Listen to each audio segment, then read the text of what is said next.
2번 항목 보도록 하겠습니다. 지원 분야에 대한 내용을 아래 항목별로 작성해 주세요. 이렇게 되어 있습니다.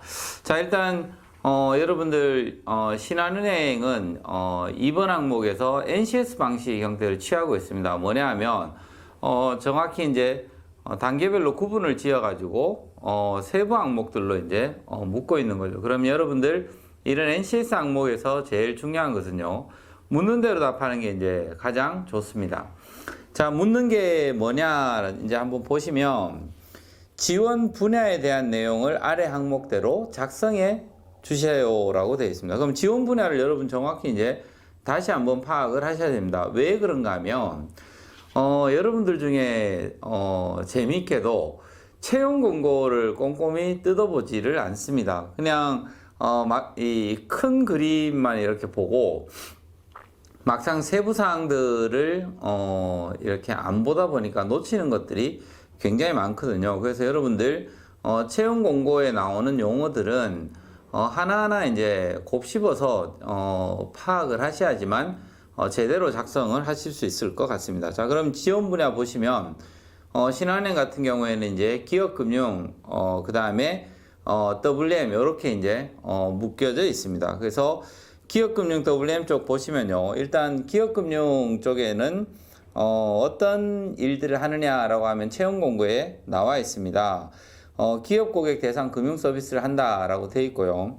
안에 내용이 이제 기업 여신이라고 하면 기업 대출, 중소기업을 대상으로 하든 중견기업을 대상으로 하든 뭐 대기업을 대상으로 하든 하여튼 기업을 대상으로 한 여신 대출 업무를 한다라고 되어 있습니다. 그런데 여기에 꼭 대기업이나 중견기업, 중소기업 이렇게 안 되어 있죠. 그러면 이 기업 고객이라고 하면 여러분들 좀 폭넓게 잡으시기 바랍니다. 뭐냐 하면 이 기업금융 WM 쪽에 기업금융을 그럼 너무 규모가 있는 게 아니라요. 어떤 소상공인 그러니까 5인 미만의 소상공인도 여기에 다 포함이 되고요.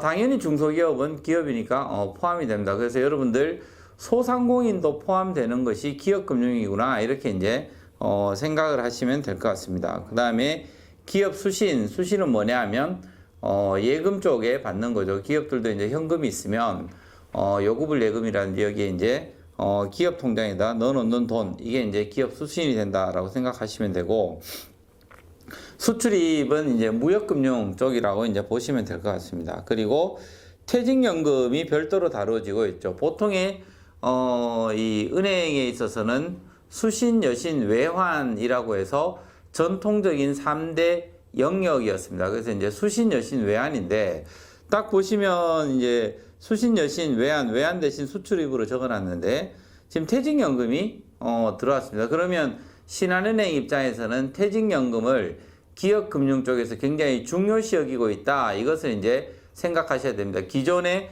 기업 대출이랑 또는 수출입 업무랑 맞먹을 정도로 별도의 이제 표시를 해둘 정도로 중요 파트로 생각하고 있다라고 하니까 여러분들 퇴직연금이나 이쪽과 관련돼서 자료 좀 찾으시고요.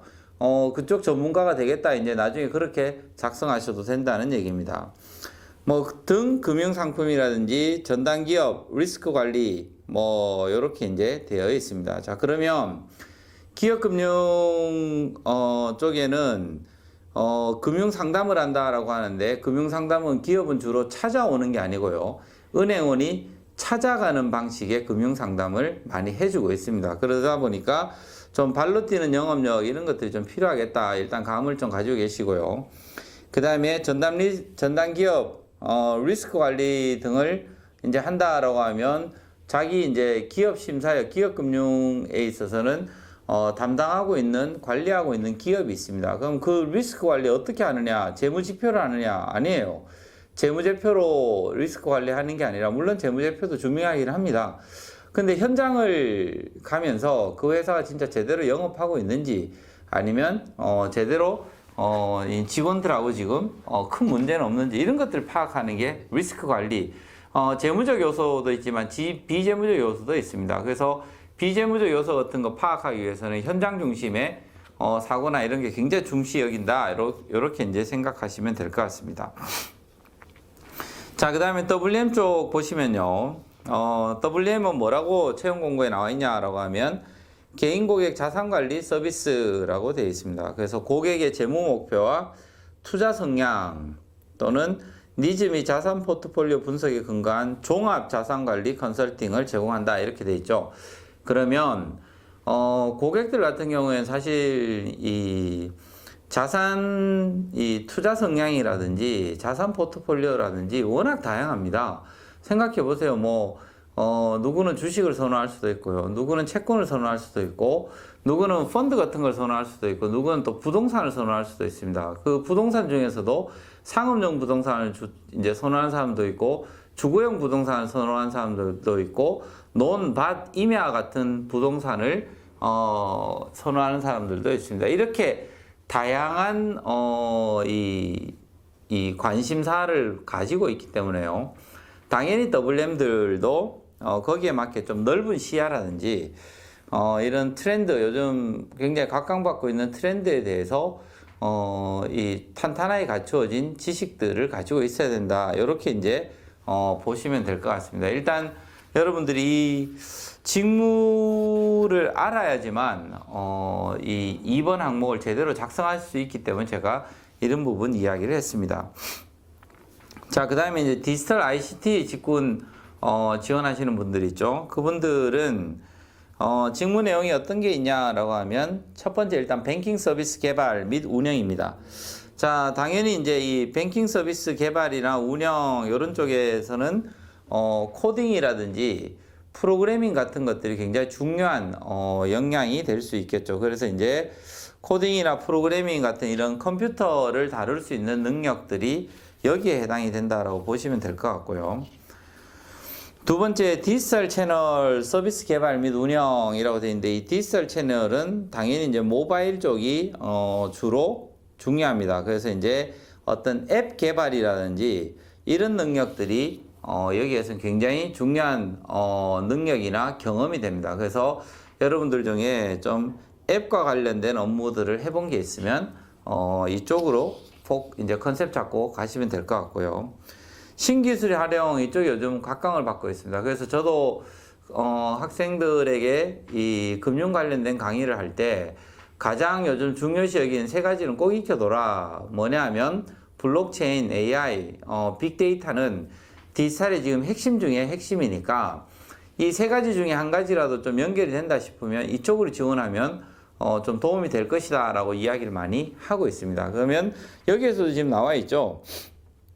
블록체인, 인공지능, 빅데이터, 그 다음에 오픈 API, 요즘 또 오픈 뱅킹 관련돼서 굉장히 각축전을 벌이고 있기 때문에 오픈 API 쪽도 지금 신화는 디지털 직무 쪽에 넣어놨다 이렇게 보시면 될 것 같습니다. 그 다음이 정보보호라고 돼 있어서요. 이제 요거는 보안 쪽이라고 보시면 될 것 같습니다. 주로 국제공인 자격증과 관련된 것들이 있고요. 그 다음에 자격증이 주로 CISA라든지 CISSP 같은 자격증 관련돼 있겠죠. 그런 내용들 중심으로 여러분들이 정보보호 쪽에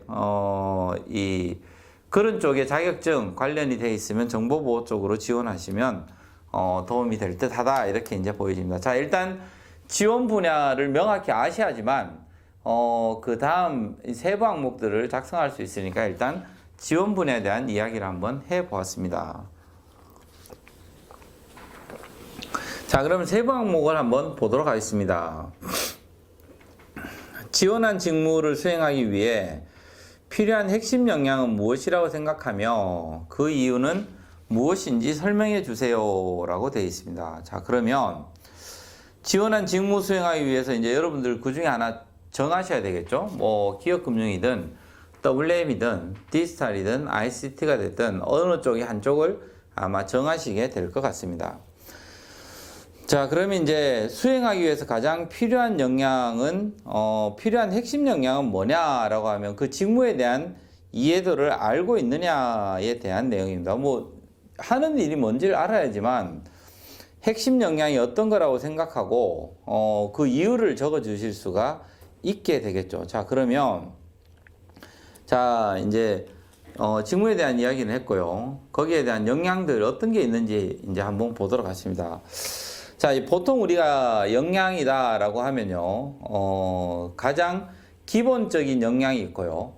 그 다음에 업무 역량이 있습니다. 기본에 이제 플러스 알파를 해서 업무 역량을 잡고 있는데, 이 기본 역량이라고 하면 사실상 어떤 직종이든 어떤 업종이 됐든 모든 직무에 있어서 필요한 역량이 기본 역량이다. 이렇게 이제 보시면 될 것 같습니다. 그러면 그런 역량이 어떤 게 있느냐? 가장 기본적인 역량은 첫 번째 소통이 될 겁니다. 그래서 누군가하고 커뮤니케이션에서 이 제대로 의미를 전달한다든지요, 설득을 시킬 수 있는 능력들이 이런 소통 능력이 된다. 이렇게 이제 보시면 될 것 같습니다.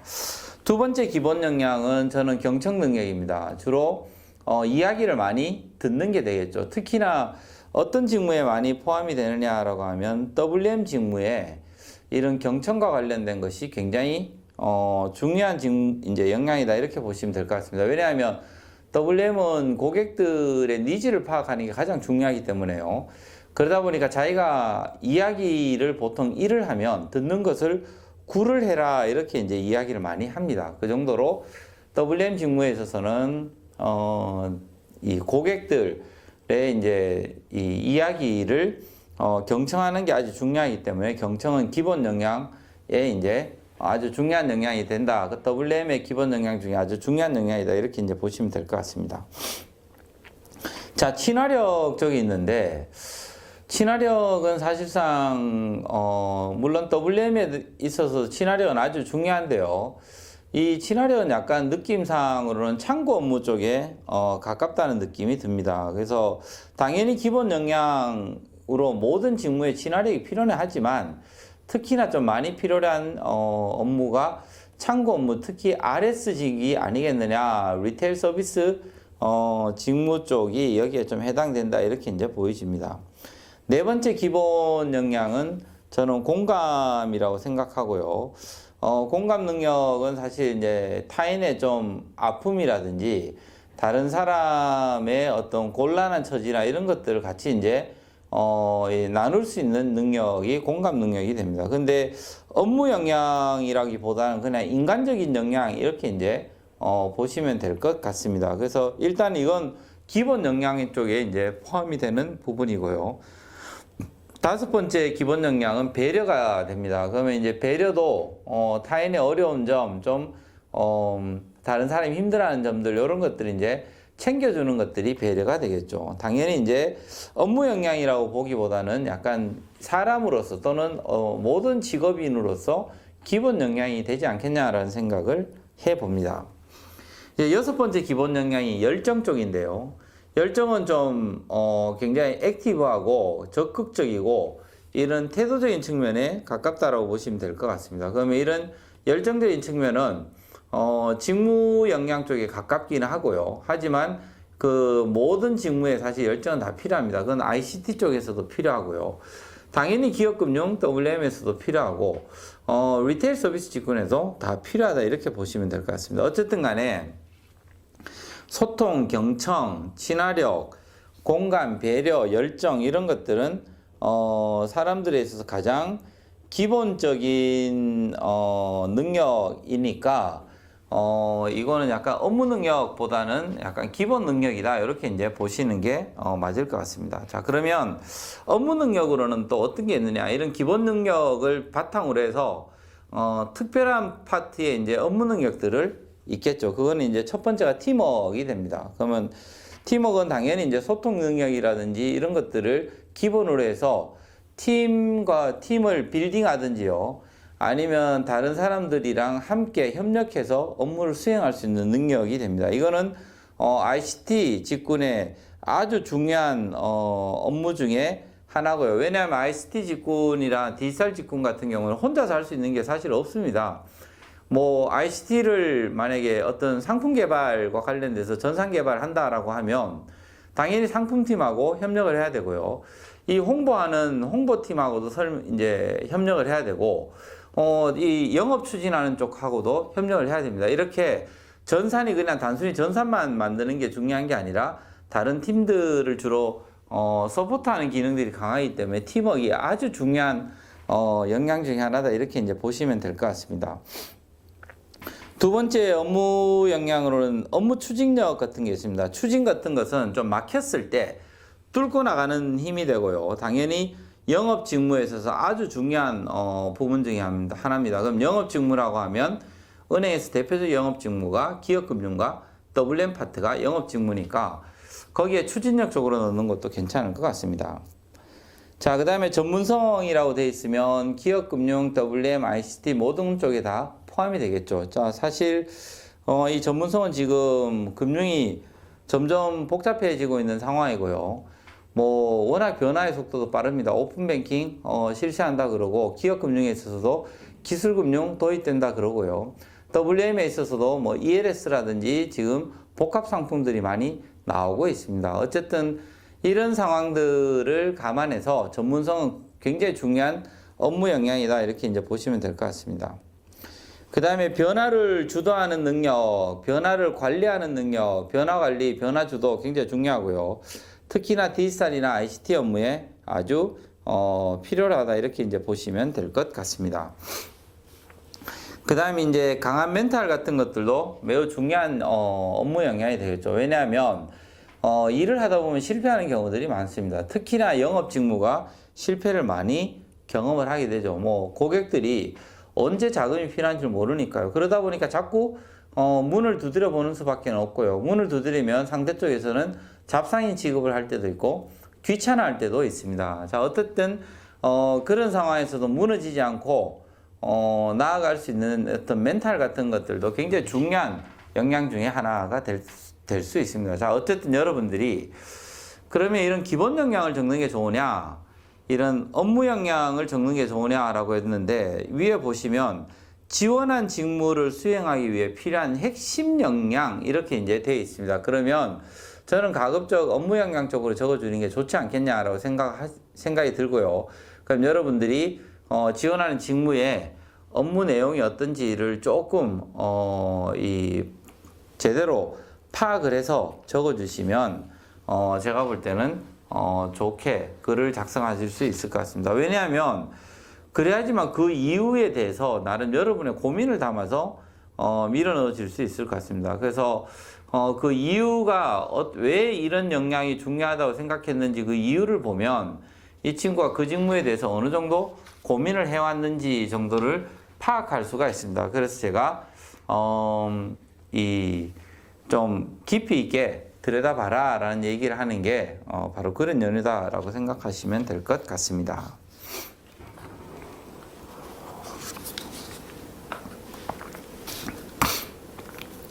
자, 그 다음 이제 두 번째 세부 항목 한번 보면요. 그 역량을 갖추기 위해 본인이 어떠한 노력을 기울였는지 구체적으로 기술해 주세요 라고 되어 있습니다.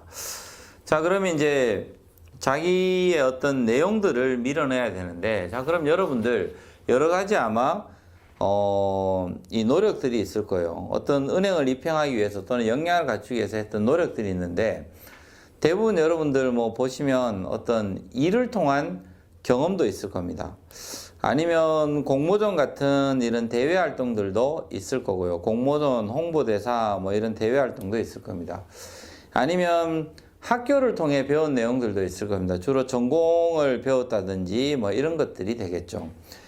네 번째는 어떤 자격증 같은 것들을 통해서 배운 것들도 있을 겁니다. 자, 그러면 여러분들이 신한은행 인사부 직원이다 라고 하면 어느 것을 중시할 것 같습니까? 예를 들어서 전공 공부 어떻게 공부해서 나 이걸 배웠다? 그거는 굉장히 전문성이 요구되는 직무면 그런 것들이 좀 어느 정도 먹힐 수 있을 것 같습니다. 하지만 기업금융이나 WM 같은 경우에는 명확히 영업 직무가 되고요. 전문성보다는 아무래도 아까 이야기했던 열정이라든지 그런 이런 변화주도라든지 업무 추진력이라든지 멘탈이라든지 이런 팀워크 같은 것들이 굉장히 중시 여기는 역량이 되는 거거든요. 그러면 글을 전개하실 때도 공부해서 나는 뭐 이런 걸 배웠다, 이런 걸 준비했다 쪽이 아니라 나는 이런 일 또는 이런 경험 등을 통해서 이것에 대해서 심도 있게 학교에서 이렇게 배웠는데 그거에 대해서 이제 깊이를 더할 수 있게 되었다 쪽으로 나가는 게 훨씬 낫다라는 얘기입니다. 그러면 기본적으로 나는 이런 것들 정도를 공부했으며 이에 대한 플러스 알파 심도 깊이를 주기 위해서는 이런 경험들 그 다음에 이 경험들이나 일을 통해서 이제 익힐 수 있었습니다. 이렇게 적는 게 낫다라는 얘기죠. 그럼 포커스 자체를 공부 쪽에 두는 게 아니라 일이나 경험 쪽에 두는 게 좋다 이렇게 이제 보여집니다. 자, 그러면 머릿속에 일단 어떠한 노력을 했느냐라고 할 때는 일과 경험을 제일 먼저 떠올리시고요. 그 다음에 일단 공모전이라든지 홍보대사나 이런 활동을 통해 가지고 익혔던 것들을, 즉 우리 대외 활동이라고 많이 부르는 거 있죠. 그걸 통해서 한번 익혔던 것들을 생각을 해보시고요. 그 다음이 학과 공부보다는 그래도 자격증이 좀 더 나을 듯 합니다. 글을 전개할 때는요. 그래서 자격증, 그리고 학과 공부는 제일 뒤쪽으로 생각해서 하시기 바랍니다. 그럼 글을 전개하는 방식들이 일단 뭐 기본적으로 난 이런 것들을 배우고 뭐 이런 자격증을 땄습니다. 그 다음에 여기에 대해서 이런 심도 있는 내용들을 익히게 됐습니다. 그리고 그거에 대해서 조금 구체적으로 적어주는 방식이면 무난하지 않겠나라는 생각이 듭니다. 자, 그 다음에 세 번째 세부 항목 보시면요. 지원한 분야에서 펼치고 싶은 꿈이 무엇인지, 그 꿈을 신한은행에서 이루고 싶은 이유는 무엇인지 구체적으로 기술을 해달라 이렇게 물었습니다. 두 가지를 묻고 있죠. 꿈은 뭐냐, 그리고 왜 신한이냐, 지금 거기에 대해서 적어주셔야 된다는 얘기입니다. 자, 이 항목도 뭐냐라고 하면 이 신한은행에 대해서 얼마나 고민을 했느냐, 이거 지금 물어보는 항목이 되는 거거든요. 왜 그런가 하면 여러분들이 만약에 뭐 수상 내역 한두 줄 쓰고요. 여기에 힘을 보태겠다. 뭐 이게 펼치고 싶은 꿈이 나 이런 거 수상했습니다. 근데 신한은행에서 빅데이터 뭐 개발시키는데 힘을 보태겠다. 이렇게 적는다라고 하면 잘못된 건 아니지만 그건 꿈은 아닌 것 같죠. 여러분, 꿈이라고 하면 뭔가가 자기의 이제 포부라든지 이런 게 들어가야 되는데 그게 전혀 없어요. 그래서 그냥 너무 무난한 이런 내용이 되는 거고요. 회사에서는 또는 신한은행에서 뭐라고 생각하느냐라고 하면 아무 고민도 안 담아서 지원서를 낸 것 같은 느낌이 듭니다. 사실 지원자가 고민을 안 담았는데 뭐 인사부 직원이 그걸 고민 있게 읽을 이유는 사실 없죠. 그러다 보니까 제가 볼 때는 그런 자소서는 그냥 거의 면접하면 이 주목을 못 받는다 이렇게 이제 생각하시면 될 것 같습니다. 자, 그러면 이 펼치고 싶은 꿈을 한번 여러분 찾아보세요. 직무적으로 어떻게 되냐 하면 기업금융 쪽은 어떻게 될까요? 예를 들어서 만약에 기업금융의 한 작은 파트 중에 기술금융이 아까 있다라고 그랬습니다. 그러면 이런 기술금융에 있어서 어떠한 최고 전문가가 되고 싶다라고 적으면 그게 이제 가장 무난한 내용이 될 것 같습니다. 자, 그러면 그 뒤에 이유를 어떤 방식으로 적을 수 있냐라고 하면 지금 기술금융 가장 활발히 일어나는 곳이 판교 쪽이거든요. 판교 디지털밸리, 이 한국의 실리콘밸리라고 하는 판교 디지털밸리인데, 그러면 여기 이런 것에 있어서는 영업전 방문했던 이 경험들을 적어주면 좋을 듯합니다. 그러면 기술금융으로 글을 적고 싶은 사람들은 판교 디지털밸리의 영업전 방문, 그쪽에 이제 신한은행 땡땡 지점 한번 찾아가 봤더니 뭐 이런 방식으로 지금 영업을 하고 있고 어떻게 되더라. 그래서 이제 사실 주위의 스타트업은 몇 개 정도의 스타트업이 거기에 상주해 있으며 신한은행의 이런 영업 방식들이 정말 최고의 기술금융 전문가 집단답게 움직이는 모습이었다라고 자기가 느낀 것을 이제 적어주면 된다는 얘기입니다. 그리고 신문을 한번 찾아보세요. 신문 찾아보시면 2018년도에 기술금융 평가에서 1위를 했던 은행이 신한은행이 되는 겁니다. 그러면 이 판교 디지털밸리 만약에 찾아가 봤던 뭐 꼭 신한은행이 아니어도 됩니다. 뭐 우리은행 찾아가 봤던 경험 가지고 은행들 어차피 영업 비슷하게 하니까 그것을 그냥 밀어 넣어 주시면 될 것 같고요. 그렇게 이제 판교 디지털밸리 찾아갔던 내용을 이야기하면서 신한은행의 이런 기술금융평가 1이랑 같이 엮어서 글을 전개해 주시면 뭐 이 펼치고 싶은 꿈 그리고 그 이유 정도는 충분히 잘 적을 수 있지 않겠냐라는 생각이 듭니다. WM 쪽도 마찬가지죠. WM 쪽이 예를 들어서 뭐 이루고 싶은 꿈은 가장 많이 움직이는 PB가 나는 꿈이다 또는 WM이 꿈이다 라고 했었으면 이제 지점 방문했더니 뭐 어떤 방식으로 지금 영업을 하고 있고 그래서 지금 내가 만약에 WM이 되면 이런 방식으로 새로운 영업 방식으로 정말 가장 많이 움직이는 WM이 되고 싶다라고 하고 실제 이제 이 신한은행이 아시아 뱅커지에 이 대한민국 최우수 WM 수상했던 게 또 작년도에 이 수상했던 게 있습니다. 그러면 이거랑 연결시켜 가지고 수상 내용이 어떤 포커스의 포인트에서 수상을 했는지를 하시고요. 거기에다 내가 뭐 발로 열심히 움직인다라는 형태로 글을 전개해서 WM을 이렇게 자기가 이 목표로 이루고 싶은 꿈을 이렇게 적어 주시면 될 듯 싶습니다. 네, 디지털 파트로 지원하시는 분들 중에서는 예를 들어서 뭐 블록체인 관련돼서 어떤 것들을 한번 진짜 한번 해보고 싶다. 뭐 블록체인이 됐든 AI가 됐든 뭐 빅데이터가 됐든 오픈 API가 됐든 뭐든 좋습니다. 이거를 활용해서 난 진짜 이런 거 한번 해보고 싶다라고 적어준다든지요. 아니면 지금 내가 소울 같은 거 한번 샅샅이 한번 조사를 해봤다, 뜯어봤다. 그랬더니 소울이 이런 거에 있어서는 좀 부족한 것 같고 이런 것들 좀 탑재시켰으면 좋겠다라고 해서 자기의 이제 생각들을 밀어넣어주는 방식을 쓰면 되겠죠. 그래서 신한은행 같은 경우는 사실 대출 업무에 이 블록체인 기술을 처음으로 도입한 은행이기도 합니다. 그래서 블록체인 쪽은 지금 굉장히 각광받는 파트이기 때문에 그와 관련돼서 여러분들 디지털 지원하시는 분은 적어주시면 될 것 같고요. 정보보호 쪽에 또 ICT 쪽에 지원하는 분들은 레그테크 같은 것들을 아마 생각해 보시면 될 것 같습니다. 그래서 빅데이터 활용해서 어떻게 레그테크를 한번 나는 어떤 방식으로 한번 이렇게 만들어 보고 싶고 그걸 통해서 사실 준법감시 업무들을 조금 이제 어떻게 업그레이드를 시켜서 기여를 해보겠다라고 적어주시면 제일 좋은 무난한 방식이 아닐까라는 생각을 해봅니다. 자, 2번 항목은 여러분들 이렇게 세부적으로 나와 있는데 너무 어렵게 접근하지 마시고요. 일단 지원 분야에 대한 채용 공고 꼼꼼히 보시고 그리고 그 직무가 어떤 직무를 하는지를 다시 한번 면밀히 살핀 다음에 역량 좀 찾으시고요. 그리고 그 분야에서 최고 전문가 되기 위해서는 이런 것들을 한번 꿈꿔봐야겠다라는 쪽으로 스토리를 잡으시면 충분히 잘 쓰실 수 있을 것 같습니다.